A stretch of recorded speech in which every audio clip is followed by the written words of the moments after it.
And welcome ladies and gentlemen to this Friday the 10th of June 2022 and a very chilly morning here in Brisbane once again. 10 degrees it's gone up to now. It was about 4 earlier in the morning. So a very, very cold, chilly morning in Brisbane, but sun is shining, so that's a good news. And of course, moving on right now, let's take a look at what this cold weather is meaning across the country. A freezing start across the Darling Downs. Residents in Toowoomba woke to frost, covering cars and blanketing gardens. This is amazing. I love the cold weather. It's a lovely change from the warm weather on the Sunshine Coast. We have traditional wood fire and we have a split system air conditioning, so that was all cosy last night watching Queensland win the Origin. Below zero temperatures were recorded at more than half a dozen weather stations across southeast Queensland. The coldest, Toowoomba's Wellcamp Airport, where the mercury dipped to minus 3.6 degrees. Stanthorpe, Queensland's coldest town, registered its first frost of the year. All these tables here then were actually covered with ice, as was the backbourne. So that's our first real taste of winter, and there's plenty more to come. It looks like it's covered in snow, the ground, because it is a very heavy frost. So, it's a bit of a wonderland, but we just need the flurries from the sky now. Tourists descended on Sutton's Juice Factory, looking for a slice of hot apple pie to warm up. In Brisbane, residents shivered through the coldest June morning in 6 years. It was just 5.1 degrees at the airport. The cooler temperatures are likely to continue into next week, with some parts of the Darling Downs and Granite Belt set to get even colder tomorrow. But despite the frosty conditions, the Weather Bureau says the chance of snow here is unlikely for now. If it is going to snow, I think this year is a very good chance. Georgie Hewson, ABC. And there you go, cold, whatever. Someone there said that I love winter. Definitely not me. I'm a summer person, but anyway, it is good to see the areas that need and survive on those wintry mornings and the frost that's needed there. That good to see that it is happening there. So wonderful to see all that. Well, right now, moving on, let's go across the nation. But right now, let's take a very quick look at what's happening in Brisbane. Boxer Justice Hooney survives a drive-by shooting here in Brisbane. Shocking news. The bullets shattered glass, but not the spirit of champion heavyweight Justice Hooney. Pretty much got on with my morning the way I would have. The 23-year-old and his family woke to the sound of gunfire around 4 a.m. It sounded like it come from a semi-automatic because it went da-da-da-da, like 5 times. Hooney's 6-month-old niece was also inside the Goorong Street home at the time. There's a bullet hole in the window near where she's fed. If it had been half an hour later, it probably would have got my wife or my grandchild because that's where they sit. The shots missed the 10 sleeping family members. Police say a vehicle was heard driving off at speed. Yeah, I'm just thankful everyone's, all good. Hooney's father can't understand why anyone would want to harm his family. We were going through, have we done anything to cause this, and just can't come up with anything.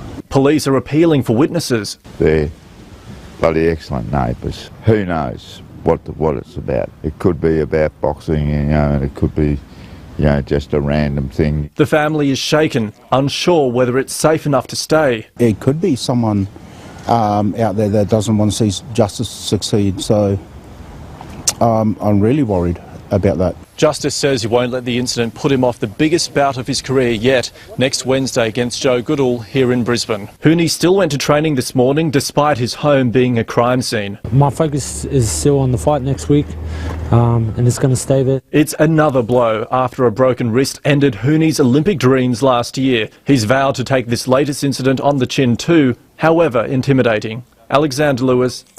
And that is a very, very shocking news, and without knowing any known motive of that shooting, that it is again very hard. But it is hard to believe that kind of incident happening right here on our doorsteps. So right now from Brisbane, let's go to Victoria, where the bonus payments have been planned. Let's see how that's going to turn out. After years of exhaustion, finally some relief for the state's overworked healthcare staff. There have been some really dark days over the last 2 years. Workers in public hospitals will get $3,000 to help retain and recruit staff through another challenging winter. This is all about encouraging people to take up a few extra shifts if they can, to go from being part-time to maybe working some further hours. The incentives will be paid to nurses, doctors, paramedics, cooks and cleaners over 2 instalments in August and September. Night shift workers will also be given free meals from July until the end of the year. A fundamental acknowledgement of the extreme pressure, the really significant challenge that there is in our health system at the moment. Victoria's health system is struggling to cope with chronic staff shortages. Patients with serious injuries and illnesses have been forced to wait hours for care, with not enough nurses or beds to keep up with demand. We are now past 100 days of where we have got more than 1,000 staff furloughed as a result of the pandemic and now the flu. We can do amazing things in healthcare, but if we don't have the people to deliver that care, it becomes very lonely and impossible. Acute medical nurse Josh McCallum dreads going to work, knowing the ward will most likely be understaffed. He says it's a step in the right direction, but he would have liked to see more mental health support. It's definitely band-aids on bullet holes. It's going to be a temporary fix. The payments are a welcome sugar hit for hard-working staff, but it's unlikely to fix the systemic problems in the health system. Nurses say the workforce challenges could remain for years to come. I don't think we'll ever bounce back. I think we're working really hard to provide really good care under really trying circumstances. Unions are now calling on private health services to match the payments for their workers. Bridget Rollison. And of course, no doubt, they do a wonderful work, and I have been the recipient of those services, so I can vouch for that. That the vital service that they provide, is just amazing, and of course, the fair compensation is needed. Well, right now, let's go to the airport. Well, I did go to the airport yesterday to pick someone up, and I'll tell you what, even here in Brisbane, there was a lot of crowd, and we just the warning to everyone: if you're going to the airport, make sure you take your mask, because they won't let you in unless you have your mask, and that keeps coming on the PA system and everything like that. That, if you have to enter or if you are within the terminal itself, you need to have the masks on there as well. Right now, New South Wales, they're coming up into the long weekend, big long queues ahead of the long weekend at the airport. There's barely a square metre free inside, so we've hopped outside and the queue is now out the door, snaking outside the terminal. There is thousands of people here just after 7 a.m. this morning. It wraps around the baggage claimed, and then the queue to security screening is also outside as well. So there are lots of people here this morning. As you can see, there's staff wearing green vests to help direct traffic and aid people throughout this bit of a chaotic morning. There is a fair amount of traffic also leading up to the airport, so there's traffic controllers out guiding cars throughout the airport. They expect 80,000 people to come through the terminal today across Sydney Airport. That is back to pre-pandemic levels for a long weekend. The only difference is Sydney Airport has a staff shortage of 5,000 people. So they lost 15,000 throughout the pandemic, and they're still searching for another 5,000 staff, ranging from retailers, from ground staff to security. So they're hoping to bring those people back before the next school holidays, so we don't see a repeat of the Easter weekend and the Easter holidays where we saw this every single day at the airport. But we spoke to some travellers who've arrived for the long weekend exodus. Here's what they had to say. It's a little bit like Home Alone. Like, it feels a bit the most insane I've ever seen it. It looks pretty chaotic, but things are moving along.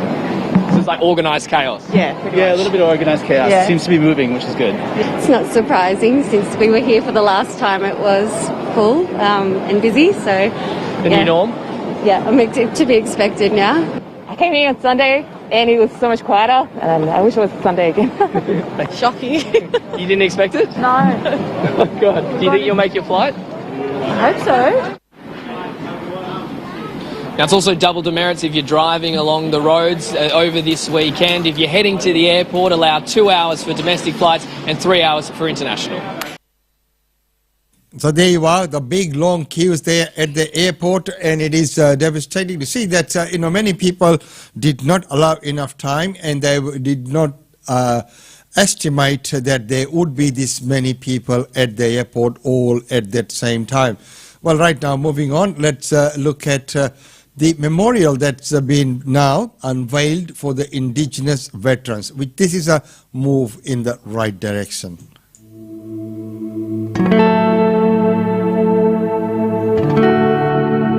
We are all custodians of Australia. Regardless of whether you're Indigenous or non-Indigenous, we all have a heritage. We all have a part to play in protecting this land. My full name is Noel David Pope, born in Idgewall. My mob is Willy Willy on my dad's side and Gurang Gurang on my mum's side. My name is Steve Collins. I'm a Gurang Gurang man from Idgewall. Noel and I are brothers. I had a different father to Noel.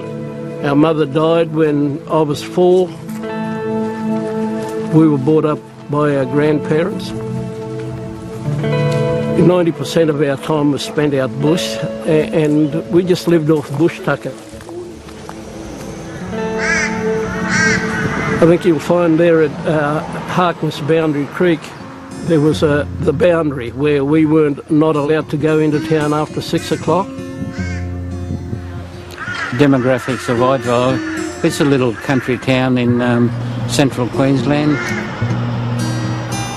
And in the centre we have a building that used to be the old Picture Theatre.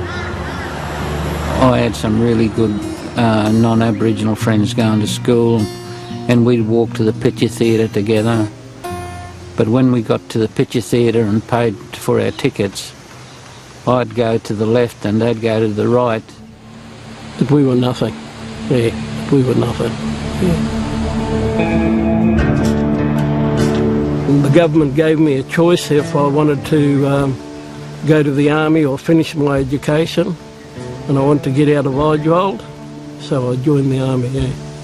Everybody wanted to go to Vietnam, and that was it. You know, we landed on the 23rd of May into Nui Dat, and I carried the automatic SLR, which fired 800 rounds a minute. And, you know, we used to stay out for about 4 weeks at a time.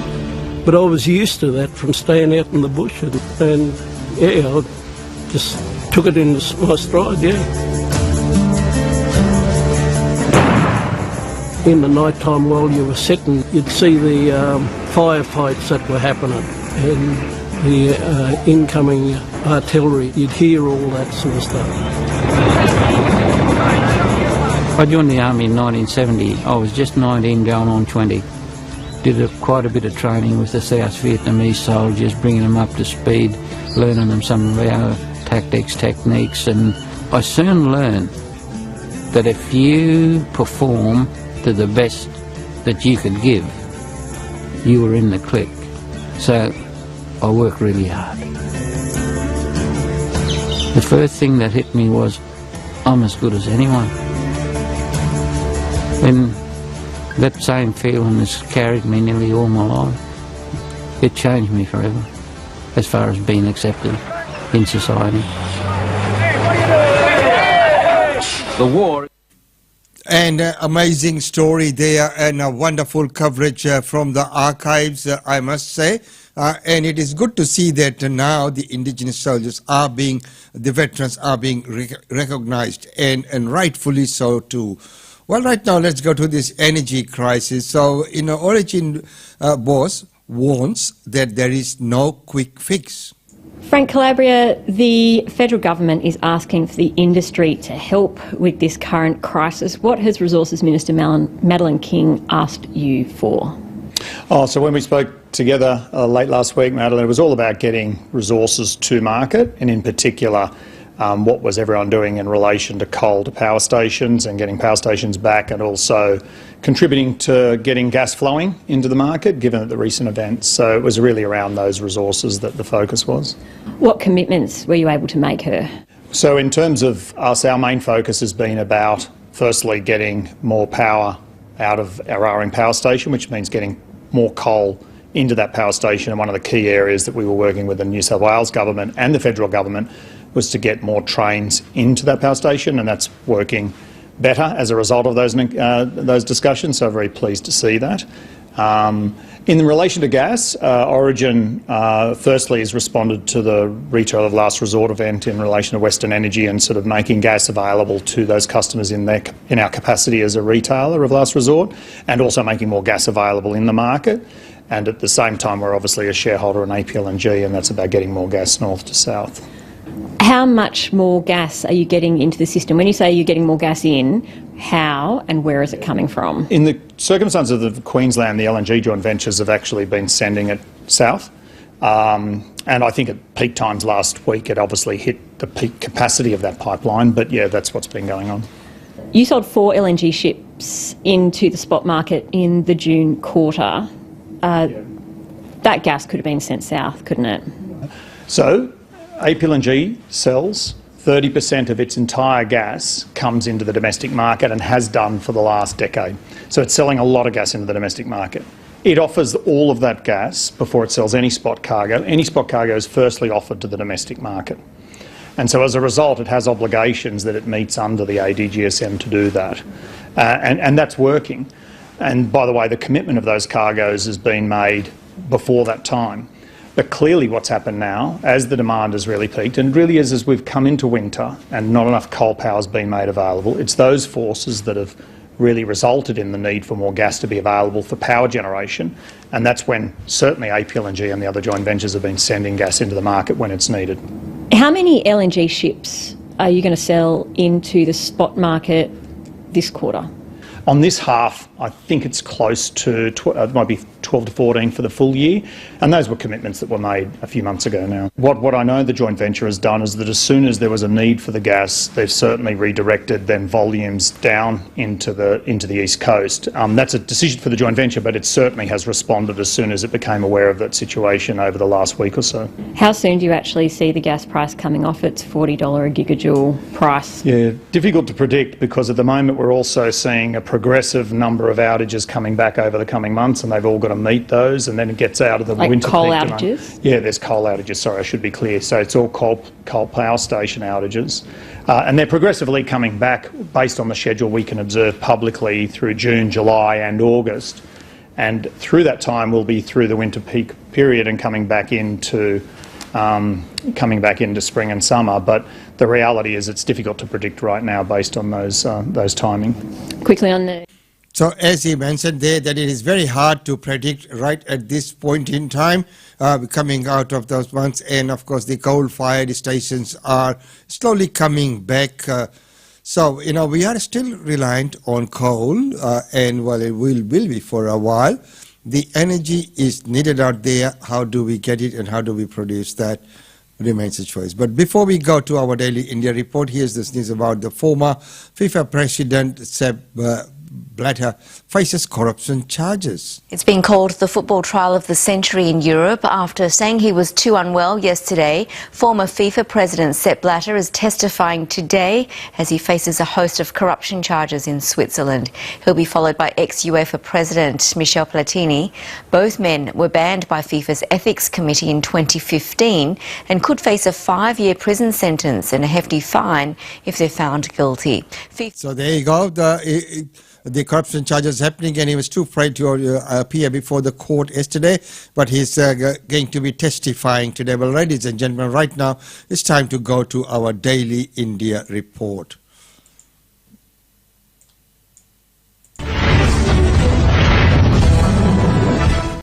Welcome to the Daily India Report that brings you reports, interviews, features and much more on India and the Indian diaspora. China has praised India for helping Sri Lanka, and China says South Asia remains a priority. China on June 8 praised India for making great efforts to help Colombo to tide over its worst financial crisis, but China refuted Sri Lankan President Gotabaya Rajapaksa's remarks that Beijing has shifted its strategic focus from South Asia, including Pakistan, to Southeast Asia. China said the South Asian region still remains its priority. Sri Lanka has been grappling with unprecedented economic turmoil since its independence from Britain in 1948.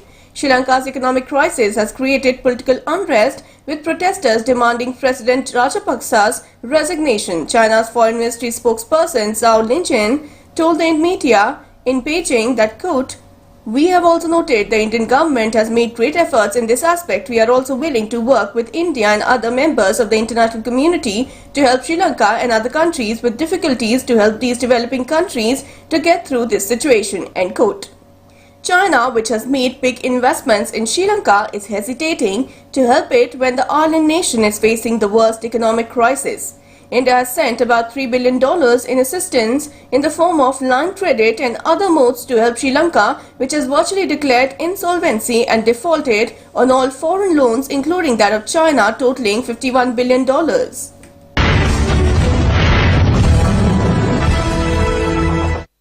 Reserve Bank of India has hiked the policy rate to 4.9%. Loans, including rental loans and mortgages, will get costlier. The Reserve Bank of India's Monetary Policy Committee announced a 50 basis point hike in the policy rate and withdrawal of an accommodative monetary policy stance on June 8th. 1 basis point is 1/100th of a percentage point. The bank has now increased its policy rate by 90 basis points since May, with some of the increase already being passed on to retail and corporate borrowers by banks and rest likely be soon. The latest hike, which comes after an unscheduled 40 basis point hike in May, has taken the repo rate to 4.9%, highest since February 2020, when it was 5.15%, and signals that the main focus of the central bank now is fighting inflation, which touched an 8-year high of 7.79% in April 2022. The bank also hopes that the recovery now has enough legs to be self-sustaining. RBI's decision, when read with the fine print of the Monetary Policy Committee resolution and RBI Governor Shaktikant Das' statement, suggests that monetary policy has made the final pivot to focusing on inflation control and asserting the sanctity of inflation targeting framework rather than supporting growth. The latter has been its unequivocal objective from the outbreak of COVID-19 pandemic until April 22 meeting.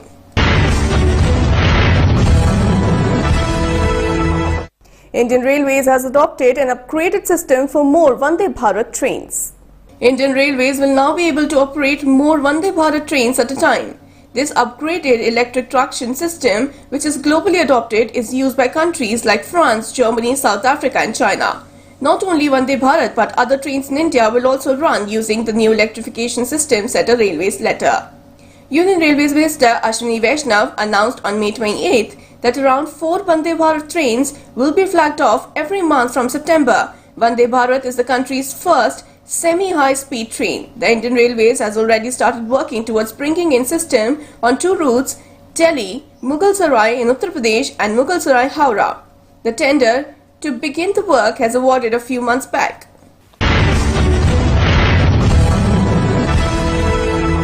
The Ironman of India and railway official Shreyas G. Hosur has made history. Congratulations have poured in for Shreyas G. Hosur after he created history by becoming the first officer from the Indian Railways to complete the Ironman Triathlon, considered to be the toughest single-day sports event in the world. The event includes a 3.8 km swim, 180 km cycling and 42.2 km running. Hosur completed the event held in Germany's Hamburg in 13 hours and 26 minutes. The Railways, in a post on Instagram, said, "A moment of pride for Railways." The video post shows a delighted Shreyas Hosur trotting down a red carpet to the finish, looking fit enough to compete another Ironman event, as his name and country are read out.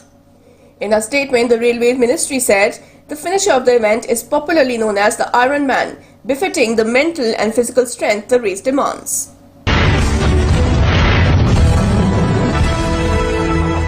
Pilgrims will now be able to directly fly to Amarnath from Srinagar starting 2022. Anticipating a heavy tourist rush on Amarnath route this year, the Indian government has asked for a helicopter service for pilgrims directly from Srinagar to Panchtarni, which is the last drop-off point about 6 kilometers from the shrine. As of now, helicopter services are available for the pilgrims from Baltal and Phalgam to Panchtarni. Pilgrims either walk or ride a mule or in a palanquin to the Amarnath shrine from this point. Both Baltal and Pahalgam are about 90 kilometers from Srinagar. This year, a new route is being added from Budgam near the Srinagar airport to Panchtarni. Reports said the Sri Amarnath Shrine Board has also been asked to check if it would be feasible to land the choppers at the foothills of Amarnath cave. As of now, only choppers that ferry VVIPs land near the cave. This would also reduce the distance and more pilgrims can visit the shrine in a day, though this service would be used only a few pilgrims because of the cost involved. The fare for this helicopter route is still being worked out. As per the standard operating procedure framed on the directions of the Supreme Court of India, only 15,000 registered Sri Amarnath Yatra pilgrims are allowed beyond Pahalgam and Baltal in a day, including 7,500 each from Baltal and Pahalgam track. India reports 7,240 new COVID-19 cases and records a nearly 40% spike in daily infections. India reported 7,240 new coronavirus cases on June 9th, nearly 40% from a day ago, as infections soared sharply in several states including Maharashtra. The daily coronavirus infections in India crossed 5,000 after 94 days, taking the total tally of active cases to 32,498. According to the Union Health Ministry, the country has 3,641 active cases of viral infection according to the government. The number of deaths climbed to 5,24,723 with 8 fresh fatalities. Government data updated at 8 in the morning stated. India has reported 4.31 crores of COVID cases since the beginning of the pandemic. On June 8, Maharashtra state reported 2,701 fresh cases, its highest infection count since January 25th. At least 42% of the infections were reported from Mumbai. The western state has reported one case of B.A.5 variant. India's COVID-19 tally had crossed the 20 lakh mark on August 7, 2020, 30 lakh on August 23rd, 40 lakh on September 5th and 50 lakh on September 16th.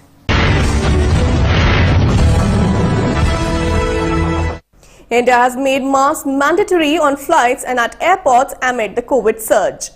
Not wearing masks on flights and at airports will now be treated as unruly and passengers not complying will be deported. This was announced by the Indian Civil Aviation Regulator on June 8. The Directorate General of Civil Aviation said that if passengers repeatedly refuse to wear masks and follow COVID-19 protocols, they will be reported ahead of takeoff or treated as unruly. The DGCA further said that violators will be fined and handed over to CISF personnel at the airport. The advisory making wearing masks once again compulsory on flights and at airports comes as the country has been seeing a surge in COVID-19 cases since last week. The Central Industrial Security Force and other police personnel deployed at the entrance of the airport must ensure that no one is allowed to enter the premises without wearing a mask, the DGCA said. All airport operators must increase announcements and surveillance to ensure that passengers at the terminal are wearing face masks properly and following COVID-19 appropriate behavior at all times within the airport premises, it noted. Indian Army has rescued 18-month-old child from 300 feet deep borewell in Gujarat state. The Indian Army rescued an 18-month-old kid from a borewell in Dudapur village in Surendranagar. The infant had fallen into the borewell late on night on 7 June, after which the Assistant Superintendent of Police called the military station of the region requesting to undertake the rescue of the child named Shivam. The army team rushed to the spot in a light vehicle with essential equipment such as manila rope, searchlight, safety harness and carabiner. The team, after taking stock of the situation, modified a metallic hook and tied it to a manila rope and sent it down 300 feet deep borewell. Shivam, who was stuck at around 20 to 25 feet below the ground level, was pulled up slowly but steadily by the team and subsequently was rescued from the borewell, the Defence Ministry informed on Twitter. The ministry also shared a video of the rescue operation. Rushed to the nearest hospital in Darankadra for the first aid, Shivam's vitals are presently said to be fine. He is, however, still being monitored in the child unit. The trailer of Bollywood star Vidyut Jamwal movie Khuda Hafiz Chapter 2 Agni Pariksha is out.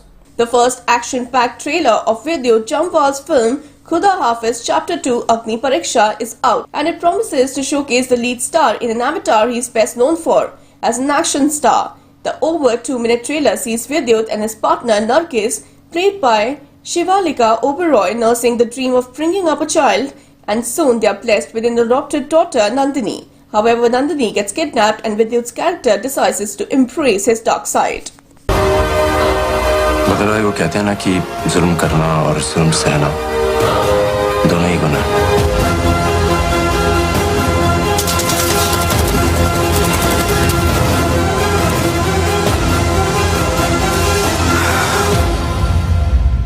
मुझे मेरी बेटी चाहिए बस। That's all in today's bulletin.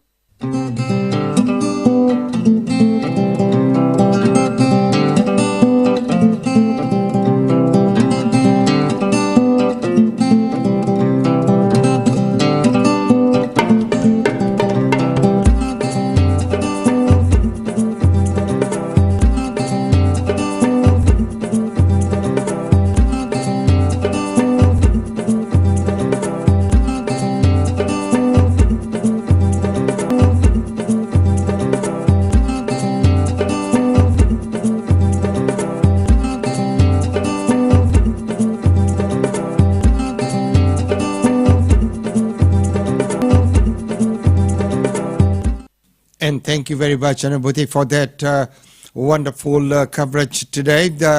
Well, ladies and gentlemen, it is Friday, so what's going to be happening is let's take a look at what's going to be happening in the weekend and look at all the functions and events that would be taking place in the weekend. So right now, let's go and have a look at all the functions and events.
So ladies and gentlemen, wishing you all the very best for the weekend. Don't forget that tomorrow we will have our weekend edition.